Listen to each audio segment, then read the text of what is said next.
आजको यस चुनावी सभाका प्रमुख अतिथि नेपाल क्रान्तिकारी विद्यार्थी संघका केन्द्रीय अध्यक्ष, पूर्व केन्द्रीय अध्यक्ष एवं नेपाल मजदुर किसान पार्टीका केन्द्रीय सदस्य, त्यस्तै अतिथि नेपाल मजदुर किसान पार्टीका केन्द्रीय सदस्य एवं बागमती प्रदेशका सांसद सिर्जना सिंहज्यू र नेपाल क्रान्तिकारी विद्यार्थी संघका केन्द्रीय अध्यक्षज्यू र भक्तपुर बौंही क्याम्पसमा चैत्र 5 गते हुने स्वतन्त्र विद्यार्थी युनियनको निर्वाचनमा निक्राबी संघको तर्फबाट अध्यक्ष पदका उम्मेद्वार सुजी हिङ्गुजु लगायत यहाँ उपस्थित सम्पूर्ण साथीहरूमा म नेपाल क्रान्तिकारी विद्यार्थी संघ र मेरो व्यक्तिगत तर्फबाट अभिवादन व्यक्त गर्न चाहन्छु।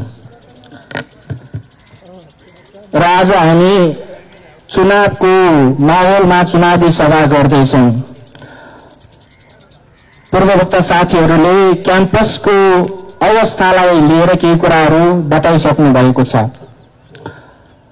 र हामीमा यहाँ केही साथीहरू भलिबल खेल्दै हुनुहुन्छ।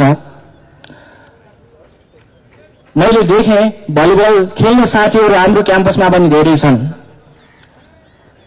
तर योभन्दा अघिल्लो वर्ष के भयो भन्दाखेरि भलिबल खेल्ने नाममा फर्जी विद्यार्थीहरूलाई लिएर आरआर क्याम्पसमा गएर भक्तपुर क्याम्पसको नेतृत्व भनेर आरआर क्याम्पसमा सहभागी जनाइए।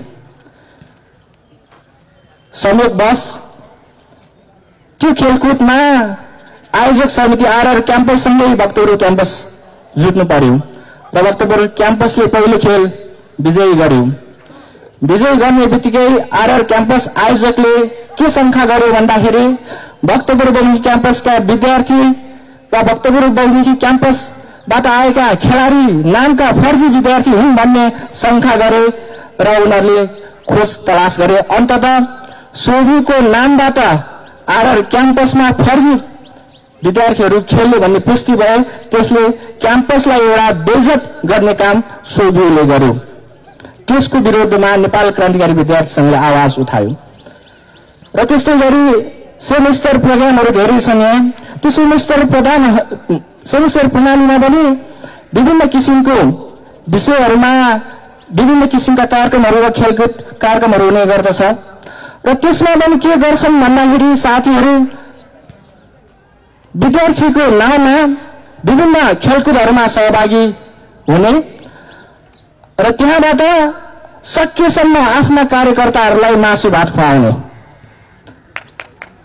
काम साथीहरूले गर्नुभयो। त्यो एकदम लाजमर्दो काम हो। हामीले भनिरहेका छौँ जो विद्यार्थी छन् यस क्याम्पसमा अध्ययन गर्छन् ती साथीहरूलाई अतिरिक्त क्रियाकलापहरूमा सहभागी गराउन ठिक हो, तर ती साथीहरूको नाममा 10 जना साथीहरू सहभागी हुन्छन् वा 20 जना साथीहरू क्याम्पसका साथीहरू हुन्छन् भनेदेखि संगठनका साथीहरू 25 जना भइदिन्छन् मासु भात खानेहरू। हामीले त्यसको विरोध गरिरहेका छौँ। तसर्थ साथीहरू अघि सुजीले पनि भनिसकेको छ कि हामी सोभीमा भन्दाखेरि हामीले हरेक वर्ष सोभीको आर्थिक हिसाब सोभीको माइनिङमा तार्छौँ र विद्यार्थीहरूलाई देखाउँछौँ र अहिले यो जुन सोभीका साथीहरू छन् ती साथीहरूलाई म अनुरोध गर्न चाहन्छु, साँच्चै तपाईहरूले आर्थिक अनियमितता गरेको छैन भनेदेखि अझै पनि समय छ, त्यो हिसाब देखाउनुहोस्। विद्यार्थी साथीहरूले मागिरहेको छ। प्रवक्ता साथीले भनिसक्नु भएको छ 14 लाख एउटा सप्ताह गर्नलाई 14 लाख कसरी खर्च भयो भन्ने कुरा उहाँले उठाउनु भयो। त्यो जायज कुरा पनि हो। म आफै पनि सोही सप्ताह सञ्चालन गर्दाखेरि अघि भनिसक्नु भयो झन्डै 2 लाखको हाराहारीमा खर्च हुन्थ्यो। त्यो पनि 15 वटा विधा र हजारौं विद्यार्थी सहभागी हुन्थ्यो त्यतिखेर। तर पछिल्लो समयको सोही सप्ताहमा आफू झगडा गर्ने विद्यार्थी खेलकुदमा सहभागी हुँदाखेरि पनि तिनीहरूको द्वन्द्वको कारणहरू विद्यार्थी अहिले रिसाइरहेका छन्। त्यसकारणले गर्दाखेरि साथीहरू क्याम्पसमा भइरहेको आर्थिक अनियमिततालाई हामीले बुझ्नुपर्छ र हामीले भनिरहेका छौँ ती साथीहरूलाई तपाईहरू यदि साँच्चै नै पैसा कमाउन आउनु भएको होला हो भनेदेखि तपाईहरू रोजगारी खोज्नु होला, काम गर्न जानु होला।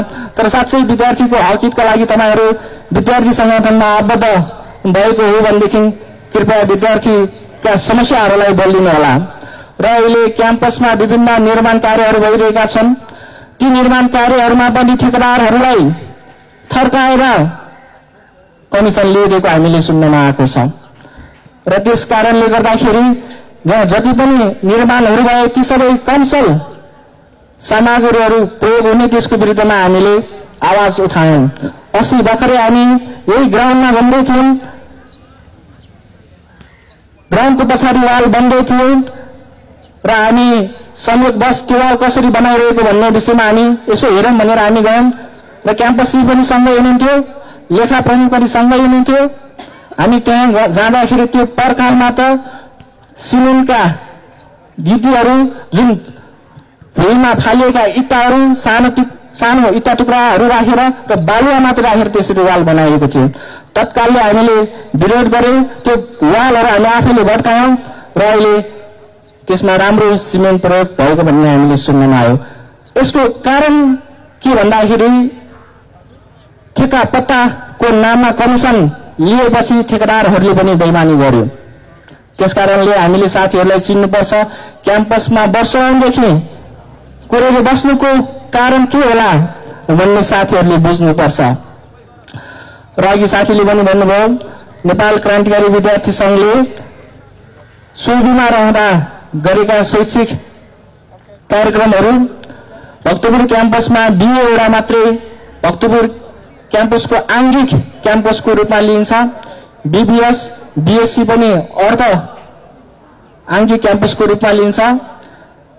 वार्षिक प्रणाली हुन् र त्यसै गरी सेमिस्टर प्रणालीहरूमा अहिले नयाँ नयाँ कार्यक्रमहरू बीबीए कार्यक्रमहरू आएको छ। BSc CST BCA BIT BBM BIM यी सबै कार्यक्रमहरू सञ्चालन गर्नको लागि भक्तपुरमा नेकरावी संघले नै पहल गरेका हुन्। यी साथीहरूले बुझ्नुपर्ने आवश्यकता छ। अझै भक्तपुरलाई नेपाल क्रान्तिकारी विद्यार्थी संघले काठमाडौँ उपत्यकाको पूर्वी भेगमा देशको एउटा नमुना क्याम्पस बनाउने भनेर हामी लागि परेका छौं र अघि भने जस्तै आन्तरिक परीक्षाका कारणले गर्दाखेरि यहाँका विद्यार्थीहरू अहिले राम्रो उत्पादन भइरहेको हामीले पाइरहेका छौं र यो केही समयमा फेरि शैक्षिक वातावरणलाई बिगार्ने जुन संगठनको नाममा विभिन्न अराजक गतिविधिहरू गरे त्यसले गर्दाखेरि विद्यार्थीमा एउटा नकारात्मक असर परेको छ र त्यसको विरुद्धमा पनि नेपाल क्रान्तिकारी विद्यार्थी संघ अहिले लागि परेको छ र नेपाल क्रान्तिकारी विद्यार्थी संघ अब 81 मा आउनु पर्यो भनेर अहिले विद्यार्थीहरू स्वयं भनिरहेका छन्। 79 मा तीनवटै दलहरू मिले, तीनवटै दल मिलेर केही नयाँ कुरा हुन्छ भन्ने हामीले आशा गरेका थियौं भनेर विद्यार्थीहरूले भन्ने, तर तीनटै दल मिल्दाखेरि पनि सोभियो एउटै दलले चलाएको जस्तो आभास भयो र सोभियो भन्दा पनि संगठनले चलाएको आभास विद्यार्थीहरूले गरे। त्यसकारणले गर्दाखेरि अहिले विद्यार्थीहरू के भन्दैछ भन्दाखेरि पहिला नेकरावी संघ हुँदाखेरि जुन गतिविधि हुन्थ्यो, जुन शैक्षिक वातावरण थियो, जुन प्रशासनिक कार्यहरू हुन्थ्यो त्यो अहिले भद्र बोल्छ भनेर अहिलेको 81 मा नेपाल क्रान्तिकारी विद्यार्थी संघ जसरी जित्नुपर्छ भनेर विद्यार्थीले भनिरहेको छ र म ती विद्यार्थी साथीहरूलाई आग्रह गर्न चाहन्छु।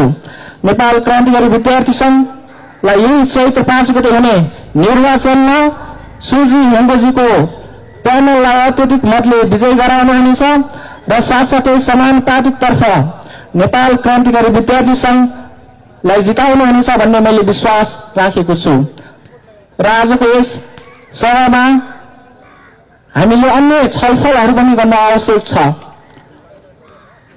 जस्तै नेपाल क्रान्तिकारी विद्यार्थी संघले लिएका एजेन्डाहरूमा तपाईहरु कति जानकार हुनुहुन्छ? केही साथीहरूले अगाडि पनि भनिसक्नु भएको छ र म त्यो एजेन्डालाई दोहोर्याउन चाहदिन, तर अहिले नेपाल क्रान्तिकारी विद्यार्थी संघ भएन वा निर्वाचित भएन भनेदेखि पनि फेरि 2 वर्ष जुन 79 देखि 81 सम्म तपाईहरुले विभिन्न समस्या झेल्नु पर्यो त्यो समस्या फेरि दोहोरिनेछ। त्यसकारणले गर्दाखेरि साथीहरूलाई म अनुरोध गर्न चाहन्छु, तपाईहरु जुनसुकै संगठनको होस्, नेवी संघको होस्, अखिलको होस् वा अखिल क्रान्तिकारीको होस्, ती संगठनका साथीहरूले पनि भनिरहेका छन्, आलोचना गरिरहेका छन्, हामीले त्यो बेला गल्ती गरौं, दिनेश दाइलाई जिताउनु पर्ने थियो, हामीले भूल गरौं भनेर भनिरहेका छन्। अब तपाईहरुले सच्याउनु पालो यही हो, तपाई नेवी संघ हुनुहुन्छ, अखिलका हुनुहुन्छ वा अखिल क्रान्तिकारीका भए तापनि अब नेकरावी संघको आवश्यकता परिसकेको छ। त्यसकारणले गर्दाखेरि चैत्र 5 गते संगठनलाई नहेर्नुहोस् साथीहरू, व्यवहारलाई हेर्नुहोस्, कामलाई हेर्नुहोस् साथीहरू। त्यसकारण यही कुरा म अनुरोध गर्दै यहाँबाट बिदा हुन्छु। हस्, धन्यवाद।